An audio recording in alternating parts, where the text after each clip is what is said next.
Alcohol हो, हर चीज़ मिल सकती है आपको। अगर पेरेंट्स को बिना माइनर बच्चों को भी मिल जाता है, किसी को भी मिल सकती है। आप यहाँ पे जाके देख लो आसपास, और पीते भी हैं, चाहे हॉस्टल में पिए या फिर बाहर पिए, कोई रोक टोक, अगर कोई देख भी लेता है तो उसको कोई समझाने वाला नहीं है। आपके ऊपर हर एक टीचर फोकस करने की कोशिश करता है, लेकिन अगर कोई टीचर अच्छा नहीं है और अगर आप उठाते नहीं आवाज़ कि आप उन्हें चेंज करें, तो वो चेंज नहीं हो पाएगा और वो आपको बैठे रहेगा, वो आपको समझा नहीं पाएगा, तो आपका वो ख़राब हो जाएगा टॉपिक। वो मैं फेस कर रही हूँ आज के डेट पे। तो ऐसा नहीं है कि आपको टॉपर्स बैच में डाल दिया गया तो आप पूरे साल टॉपर्स बैच में रह रहे हो, आपको उसको भी मेंटेन करना पड़ता है। अगर आप नहीं परफॉर्म करो तो फिर आपको निकाल दिया जाएगा, तो ऑब्वियसली मेंटल हेल्थ पे बहुत फ़र्क पड़ता है और बच्चे ऐसे स्टेप लेते हैं। आपकी तबीयत खराब हो जाती है, बैकलॉग बहुत ज़्यादा हो जाता है, क्लासेस मिस हो जाती हैं, तो आप मतलब संभाल नहीं पाते खुद को कि यार मैं कैसे इतना सारा बैकलॉग अपना कंप्लीट करूँ। अब ये पता है कि भाई घर वाले तो इतने एक्सपेक्टेशंस हमसे रखे हैं, कोटा में रखे हो, अगर इतने कम मार्क्स आ रहे हैं और उसके ऊपर ऑलरेडी गिल्ट है। अब उसके पेरेंट्स ने देखा, बोल दिया कि तुम पढ़ क्या रहे हो, तुम कोटा में कर क्या रहे हो, इतना पैसा मैंने लगा दिया, क्या है। द लेलन टॉप की टीम इस वक्त कोटा में है। मैं कोटा के लैंडमार्क एरिया के गर्ल्स हॉस्टल आई हूँ। यहाँ पर कुछ बच्चियाँ हैं जो नीट की प्रिपरेशन कर रही हैं। हम इनसे बात करेंगे, इनसे जानने की कोशिश करेंगे कि यहाँ पर ये क्या फील करती हैं, ये क्या फेस करती हैं, इनकी नज़र से कोटा कैसा दिखता है, कोटा की क्या प्रॉब्लम्स है, क्या अच्छाइयाँ हैं, जो भी इनके एक्सपीरियंसेस हैं वो समझने की कोशिश करेंगे। सबसे पहले तो आप ही आ जाओ। ओजस्वी नाम है ना?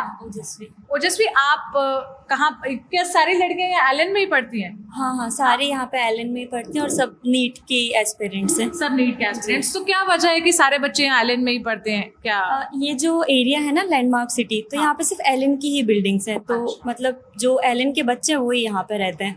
जो बाकी इंस्टीट्यूट है वो दूसरे साइड है, तलवंडी साइड है या विज्ञान नगर है, तो वो बच्चे उस साइड पे रहते हैं। उस साइड पे? हाँ। अच्छा, मुझे पहले आप कोचिंग का स्ट्रक्चर समझाएंगी, क्योंकि मैंने जैसे यहाँ पूछा, किसी ने बताया कोई नर्चर बैच का है, कोई अचीवर्स बैच का है, कोई किसी बैच का है, कैसे वो बैचेस डिवाइड होते हैं, क्या प्रोसीजर होता है? जैसे जो 10th से छोटे बच्चे हैं तो वो प्री नर्चर में होते हैं, जो 10th के बाद आते हैं, जो 11th में रहते हैं वो नर्चर में होते हैं, जो 12th में होता है वो एंथ्यूज में, फिर उसके बाद ड्रॉपर बैच स्टार्ट होता है, leader, achiever, achiever plus, alpha achiever और एक और स्टार रैंकर, ऐसा बैच होता है। तो वैसे तो आप किसी भी मतलब ड्रॉप लेने के बाद आप किसी भी बैच में एनरोल कर सकते हो, लेकिन बच्चे प्रेफर करते हैं कि जो पहली बार आ रहा है, लाइक फर्स्ट ड्रॉप है जिसने पहले कहीं पर नहीं पढ़ा है, तो वो लीडर में प्रेफर करता है, क्योंकि वहाँ पे बेसिक से स्टार्ट होता है। फिर उसके बाद अचीवर प्लस जो होता है, तो अचीवर प्लस में ना लाइक कुछ टॉपिक्स जो इम्पॉर्टेंट होते हैं सिर्फ वो पढ़ाए जाते हैं and some topics are cut. और जो अल्फा अचीवर होता है उसमें बायो नहीं पढ़ाते हैं, सिर्फ फिजिक्स केमिस्ट्री पढ़ाते हैं। और जो स्टार रैंकर, मुझे अच्छे से नाम तो याद नहीं है उस बैच का, तो उसमें ना सिर्फ एनसीईआरटी बेस्ड क्वेश्चंस का टेस्ट होता है, सिर्फ एनसीईआरटी बेस्ड पढ़ाते हैं। अभी जैसे जो बाकी बैच है, ड्रॉपर्स बैच या उसके पहले वाले, तो उसमें एनसीईआरटी से थोड़ा बाहर से मॉड्यूल से भी पढ़ाते हैं। तो ऐसे बैचेस डिवाइडेड हैं। तो सबसे छोटे मतलब जो बच्चे होते हैं या सबसे यंग बच्चे, वो नर्चर बैच के होते हैं। यहाँ कोई प्री नर्चर वाला तो आप लोगों में नहीं है ना, इसलिए मैंने प्री नर्चर नहीं पूछा। यहाँ जो आप लोगों में सबसे छोटे बैच वाले होंगे वो नर्चर बैच के। तो कौन कौन नर्चर बैच के? आप लोग एक बार एक तरफ आ जाएंगे तो मैं आपके एक्सपीरियंसेस पहले पूछ लूँ, फिर मैं बाकियों के, क्योंकि आप लोग का तो फर्स्ट टाइम का एक्सपीरियंस है ना। और कोई नहीं है नर्चर बैच से यहाँ? अच्छा, तो ये आप लोग फर्स्ट टाइम यहाँ कोटा आए हो। कैसा फील हुआ, कैसे पता चला पहले तो कोटा के बारे में? पहले तो स्टार्टिंग में लाइक मेरे फैमिली मेम्बर्स लोग हैं, वो लोग पता किए कोटा कैसा है। लाइक कोटा का बारे में कोई भी सुनता है तो कोटा मतलब पढ़ाई, कोटा मतलब पढ़ाई, लेकिन यहाँ पे और भी ज़्यादा सब कुछ फेस करना पड़ता है बच्चे लोग को, और भी ज़्यादा प्रॉब्लम्स वगैरह होते हैं। वो यहाँ पे आने के बाद पता चला। लाइक फर्स्ट प्रॉब्लम तो होता है फैमिली का याद आना, घर का याद आना। एक तो हॉस्टल में भी है यहाँ पे परंपरा है जैसे कि तेल होगा खाना में, जो चीज़ अच्छा नहीं लगता। और यहाँ पे एक और प्रॉब्लम हुआ मेरे को पानी का। यहाँ पे मैक्सिमम हो सकता है बच्चे लोग को प्रॉब्लम हो पानी का, तो यहाँ का पानी सूट नहीं करता है। लाइक मेरे को सूट नहीं किया तो मेरे को थोड़ा प्रॉब्लम वगैरह उसकी वजह से होने लग गए थे। और ऐसे बोले और चीज़ के लिए तो एलन है, फैकल्टी वगैरह भी बहुत कोऑपरेटिव है। कोई भी प्रॉब्लम हो तो वो लोग ऑलवेज अवेलेबल रहते हैं हर टाइम। टीचर्स लोग भी हैं, वो लोग भी अच्छे से कोऑपरेट करते हैं और वैसा कोई प्रॉब्लम नहीं होता है यहाँ पे। अच्छा, आप रहने वाली कहाँ की हैं? मैं नेपाल से हूँ। आप कहाँ से? बिहार से, और आप? झारखंड से। झारखंड। तो आप लोगों को कैसे कोटा के बारे में पता चला कि हमें हमारे पेरेंट्स के थ्रू पता चला। पहले तो हम फ़ोन पे देखते थे, तो हमें पता चला कि हाँ, कोटा भी एक जगह है जहाँ पे हम जा सकते हैं, अपना अपना गोल पूरा कर सकते हैं वहाँ पे जाके। यहाँ पे आने के बाद हमें हमारे टीचर से बहुत ज़्यादा गाइड मिला। स्टार्टिंग में हम आए थे तो हमें बहुत ज़्यादा इंटरेस्ट था, लेकिन अब थोड़ा कम हो चुका है मार्क्स देख के। हाँ, और उसके बाद अभी भी चल ही रहा है, एवरेज है पढ़ाई। और हाँ, और हॉस्टल का खाना बहुत बेकार होता है एक्सपीरियंस। तो घर कभी कभी अच्छा भी होता है। आज अच्छा था, पनीर बना। हाँ, आज ठीक अच्छा था। ये मैंने नहीं खाया है। अच्छा, आज आज अच्छा था। आज डांस करने चले हैं। पहली बार यहाँ पे पार्टी हो रही है रक्षाबंधन में, तो अच्छा लग रहा है। अभी जब हमने बातचीत शुरू की उससे पहले तक इनकी एक डांस पार्टी चल रही थी, क्योंकि आज रक्षाबंधन है। तो आप लोग जैसे नर्चर बैच में क्या पढ़ाई होती है नर्चर बैच में, और आप लोग स्कूल नहीं जाते हैं 11th में? नॉन स्कूलिंग होता है और हम लोग को बहुत बेसिक से पढ़ाया जाता है। नर्चर में मतलब 11th का बहुत बेसिक से पढ़ाया जाता है आप हम लोग लोग को स्कूल की याद नहीं आती? जैसे आती है, बहुत याद आती है। बट स्कूल कोचिंग स्कूल से थोड़ा डिफरेंट है ही। ऑफ कोर्स जैसे कि स्कूल में समर वेकेशन है, रोक टोक होती थी, कोचिंग में वैसी नहीं होती। बाल वाल जैसे करके जाना है, जाओ स्कूल में 2 चोटी, वो सब यहाँ नहीं होता। कंपलसरी है ना कि होमवर्क करके लाना है, पढ़ना है। कोचिंग में सब कुछ नहीं है, वो बच्चे को खुद से करना पड़ता है। अगर आप नहीं करें तो आपको खुद का लॉस क्लियर हो पाएगा, नहीं तो नहीं है तो फिर टीचर एक के पास जाके नहीं कर सकता। वो हो ही नहीं सकता, 100-200 बच्चे पढ़ते हैं। और कोई ऐसा टेस्ट भी नहीं होता जिससे चेक हो, जैसे स्कूल टाइम पे FAQ होते रहते थे या बाकी टेस्ट? मंथली टेस्ट होते हैं, मंथली टेस्ट होते हैं ना। ऐसे अलग अलग बच्चों का टीचर मार्क्स तो याद नहीं रख सकते, इसको कितना है, किसका कितना इम्प्रूव हुआ, तो वो खुद ही इम्प्रूव करना पड़ता है। एक जैसे क्लास में कितने बच्चे होते हैं आप लोग? 150 अप्रॉक्स। हाँ, 150। हाँ, 250 बच्चे हैं हम लोग के। मेरे क्लास में 200। मेरे में 150 है। 150, 200, 250। तो एक टीचर तो फिर सारे बच्चों की परफॉर्मेंस को, जैसे स्कूल में तो होता था कि 30 बच्चों टीचर से अपना इंटरेक्शन लगाना पड़ता है, नहीं तो फिर टीचर किसी पर्सनल बच्चे पे केयर नहीं थोड़ा करता। खास टीचर का थोड़ा चमचा बन के रहना पड़ता है। यहाँ पर नहीं, अगर जब तक टीचर जानेंगे तब तक ये बोलेंगे कितने मार्क्स है बेटा तेरे, कितने मार्क्स है। सर को पता ही नहीं रहता कुछ टीचर्स को कि उनके ही बैच के बच्चे हैं। लाइक हम लोग के टीचर है जिससे हम लोग डाउट क्लास में जैसे इंटरेक्शन वगैरह होता है, तो सर जैसे टेस्ट के बाद जो क्लासेस होते हैं उसमें जो बच्चे को जानते हैं वो लोग से पूछते हैं कि कैसा मार्क आया है, कैसे हुआ है। अगर किसी का नहीं आता है तो उसको बाहर आके पूछते हैं कि कोई प्रॉब्लम तो नहीं है तुम लोग को, बोल के इंटरेक्ट सारे टीचर करते हैं। अब वो तो हम लोग के ऊपर है ना, टीचर का भी समझना पड़ेगा। हर एक टीचर के पास, हर एक बच्चे के पास जा नहीं सकते हैं। तो जो अगर किसी टीचर के पास जाके बोलते कि सर मार्क्स कम आ रहे, क्या करे कैसे क्या करे, तो वो लोग बहुत प्रॉपर समझाते भी हैं, Guidance देते हैं। गाइड भी देते हैं बहुत अच्छा। टीचर्स यहाँ के बहुत ज्यादा गाइडेंस देते हैं, पेरेंट्स से भी ज्यादा। पेरेंट्स से भी ज्यादा। हाँ, अच्छा। नर्चर बैच के बाद जो कौन सा बैच होता है? एंथ्यूज। वो कौन सा बैच है? 12th वाले। कहाँ है वो वाले बच्चे? आप लोग एक साइड आ जाओ, तो आपसे बात कर लेते हैं। इस साल तो बोर्ड्स भी है और ये भी है, डबल प्रेशर नहीं फील होता? नहीं, डबल प्रेशर नहीं, क्योंकि हमें वही पढ़ाया जाता है ना जो हम मतलब जो क्लास में पढ़ाते हैं वही तो आने वाला है, तो वो और अच्छे से पढ़ाते हैं हमारे कोचिंग में। तो वही सवाल बोर्ड्स में भी आएंगे और वही सारे नीट में भी आएंगे। पढ़ाया तो सेम जाता है, बस वहाँ पे सब्जेक्टिव आएगा, बस हमें वो रिटन का प्रैक्टिस करना है। तो हो जाती है प्रैक्टिस ऐसे दोनों पढ़ाई अभी साथ साथ? तो शुरू नहीं करा है। सर लोग नोट्स पढ़ाते हैं ना, तो उसमें वो लिखा देते हैं, ऐसे डेरिवेशंस होंगे वो सब दिखाते हैं, लिखवाते हैं क्लास में। यार लेकिन मैं तो जब जैसे 12th में पढ़ती थी, मुझे अपना ही कोर्स बहुत लगता था। मैं ऐसे अलग से साइमल्टेनियस दो चीज़ों की अलग अलग कैसे? स्कूल में होते हैं ना तो ऐसा होता है कि कर लेंगे वाला, लेकिन यहाँ पे आपको प्रॉपर फोकस रहता है, क्योंकि आप सबसे दूर रहते हैं ना 12th में, तो एक प्रॉपर इन्वायरमेंट होता है आपका यहीं पे कि आपको पढ़ना है, आपको करना है, क्योंकि पेरेंट्स की एक दिमाग में रहता है ना कि हमें कुछ करना है, तो वो है दिमाग पे। तो एक ऐसे प्रॉपर इन्वायरमेंट रहता है, प्लस जो टीचर्स होते हैं हमारे वो प्रॉपर एकदम ध्यान देते हैं हमारे ऊपर। स्कूल के टीचर से ज़्यादा अच्छा पढ़ाते हैं हमें, और डिटेल्स में पढ़ाया जाता है। स्कूल के टीचर से ज़्यादा डिटेल्स में पढ़ाया जाता है हमें। अच्छा, ये तो हुई अच्छी बातें। अब मुझे बताओ प्रॉब्लम्स क्या फेस करते हो, बहुत ऑनेस्टली, कि ये ऐसे पॉइंट्स में ये प्रॉब्लम लगती है, ये थोड़ा सा लगता है कि यहाँ पर करेक्टिव मेजर होना चाहिए। लाइक टेस्ट को लेके, मार्क्स को लेके, वो स्टार्टिंग में तो सही रहता है, लेकिन फिर धीरे धीरे आते आते वो डिक्रीज होता रहता है, कॉन्फिडेंस पूरा डाउन हो जाता है ऐसे फिर। अच्छा, आप लोगों ने कब सोचा था कि नीट का एग्जाम देना है, या फिर?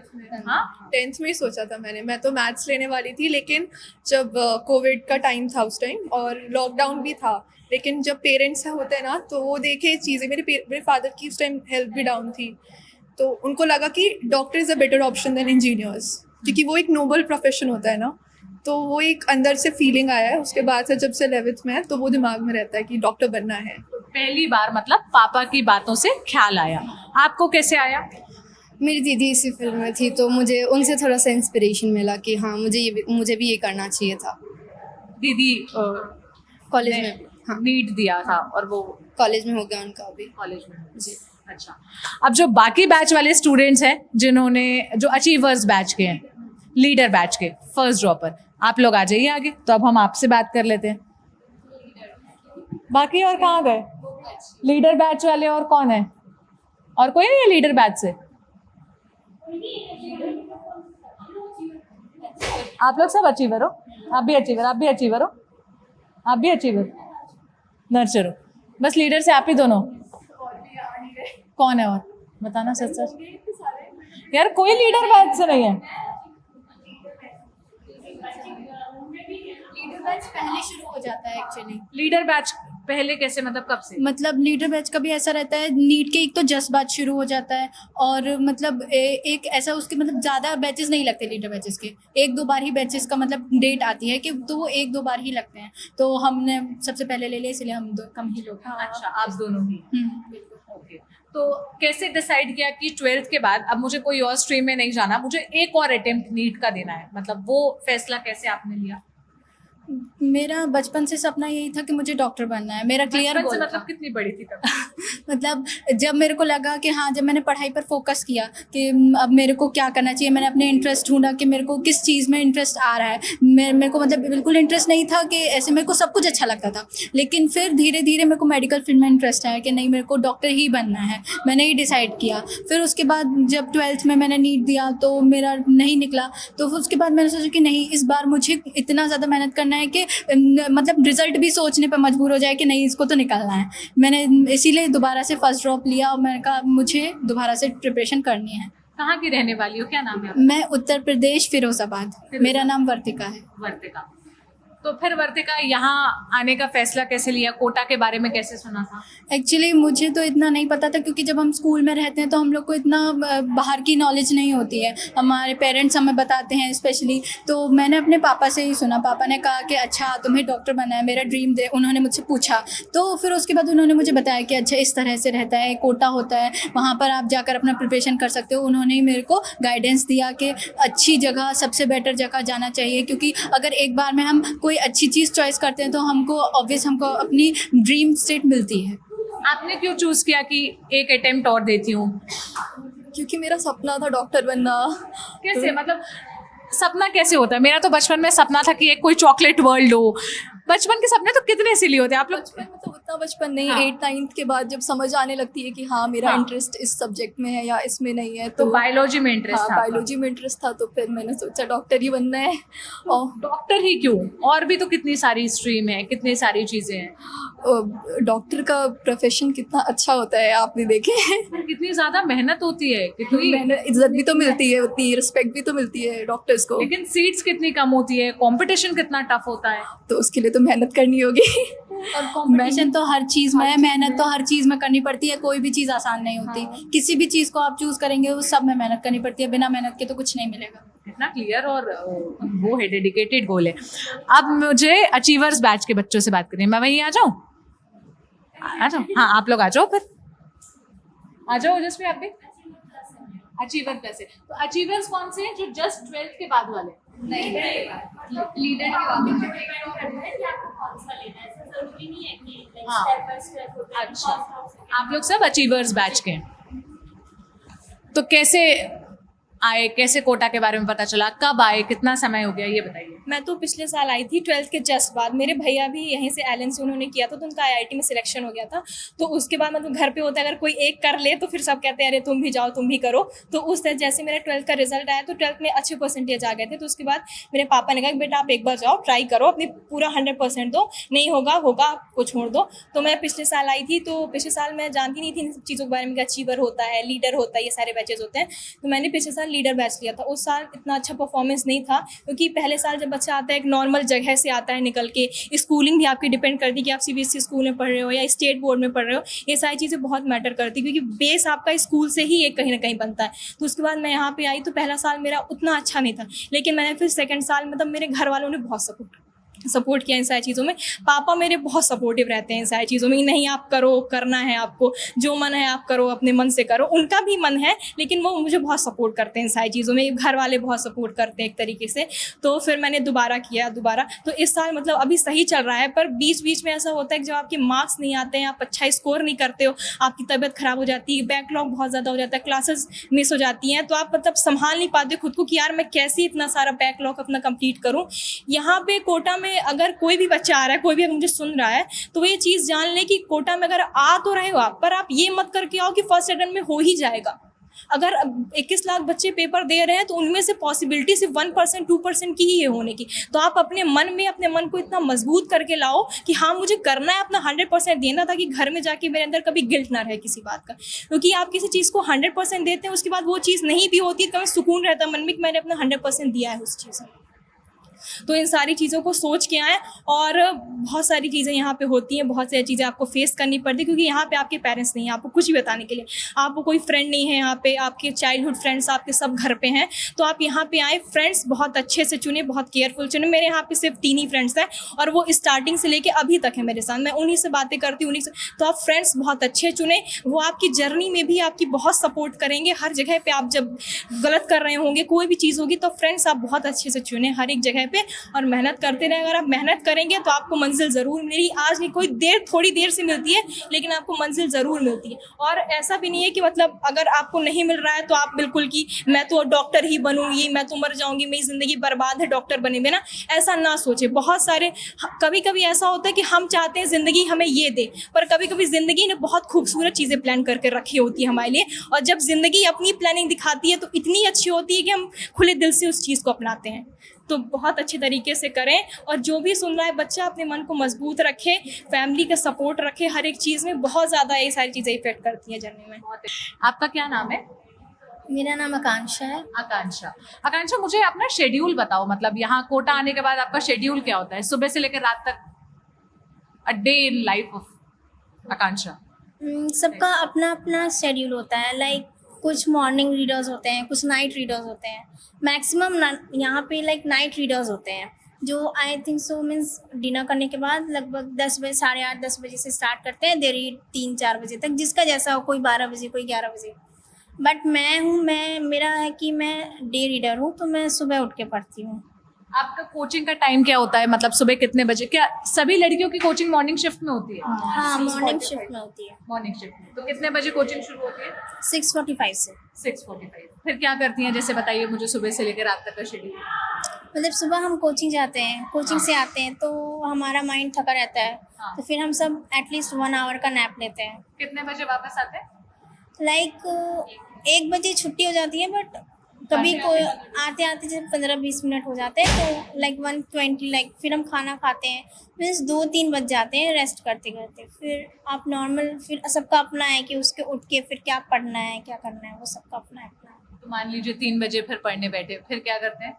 फिर 3 से 5 पढ़ते हैं, फिर हमारे स्नैक्स का टाइम होता है, फिर खाना। स्नैक्स हॉस्टल में यहाँ ही मिलता है? स्नैक्स हॉस्टल में मिलता है। अच्छा। फिर हम स्नैक्स लेके आते हैं 5:30 5-6 बजे तक। फिर 6 से 8 एक स्लॉट पढ़ते हैं, फिर हमारे डिनर का टाइम हो जाता है।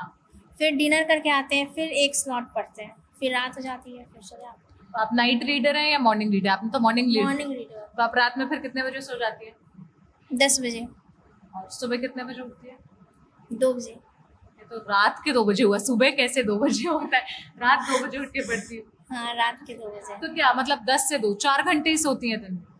हाँ, रात में 4 घंटे और क्लास से आके 1 घंटे।